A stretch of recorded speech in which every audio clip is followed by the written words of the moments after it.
күйеуім бала секілді. Өзімнің жіберген қателіктерімнің кесірінен қиын жағдайға тап болып отырмын. Оны мойындау да ерлік қой. Бұл да менің өзгергендігімнің белгісі дер едім.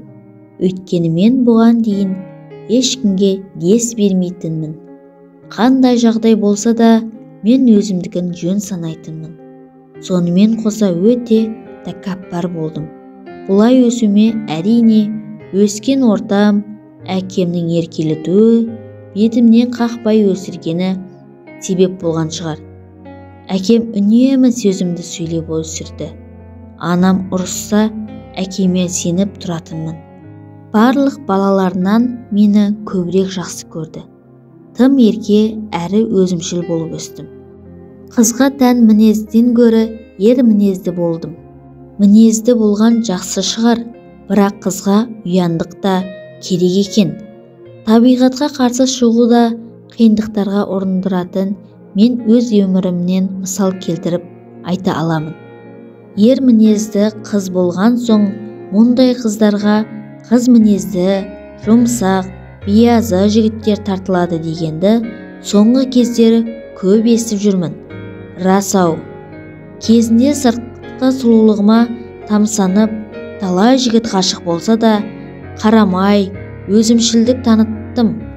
Сол жігіттердің ішінде менің мысымды басатын жігіттер көп болды. Бірақ оларды өзім таңдаған жоқпын. Себебі менің айтқанымнан жүретін, аузымнан шыққан әрбір сөзді бұлжытпай орындайтын жігіт керек болған еді маған.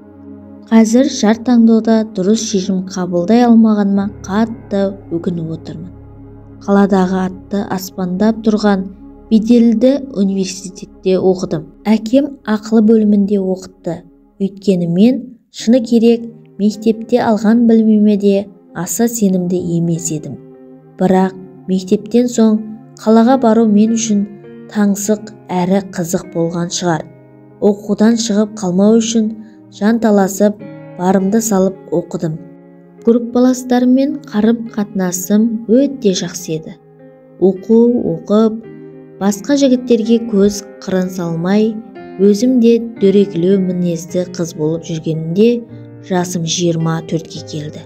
Сырт келбетіме қарап, танысуға ниет білдіргендер жыл санап жоғала беретін. Сөйтсем, мұндай мінезімен бірге бір жерде сыйысу да қиын екен ғой. Ал мен мұны сол кезде түсіндім. Қарасам баяғыша сөз салып, жалынып жүрген жігіттің бірі қалмапты айналамда. Бірде көптеген жерден бір жігітпен таныстым. Ол менің барлық жаман мінезімді көтерді. Мен дауыс көтерсем де үндемейді. Мүмкін маған сонысы ұнаған болар. Тек еркелетті. Керегі де осы сияқты көрінді. Солайша ұзатылдым. Өзімнен 5 жас үлкен болды. Барған жерінде қарапайым отбасы болды. Сонымен ешкімнің шаруасы жоқ. Бұл жігіт менің мінезіме қалай көне салды деп таң қалумен тегін болмады. Жасы 30-да болғанымен, өзі 15 жасар баланың тірлігін жасайды. Барынша шыдамды болуға тырыссам да, шыдамым 2 жылға ғана жетті. Ажырасып кеттім. Ендігіде өзім мінезімді түзетумен айналысып келемін. Жақсы азамат жолығып, бақытты болсам екен деймін. Достар, менің пайдалы видеом сіздерге ұнаған болса, менің каналыма тіркеліп, лайк басып, қоңыраушаны басып кетіңіздер.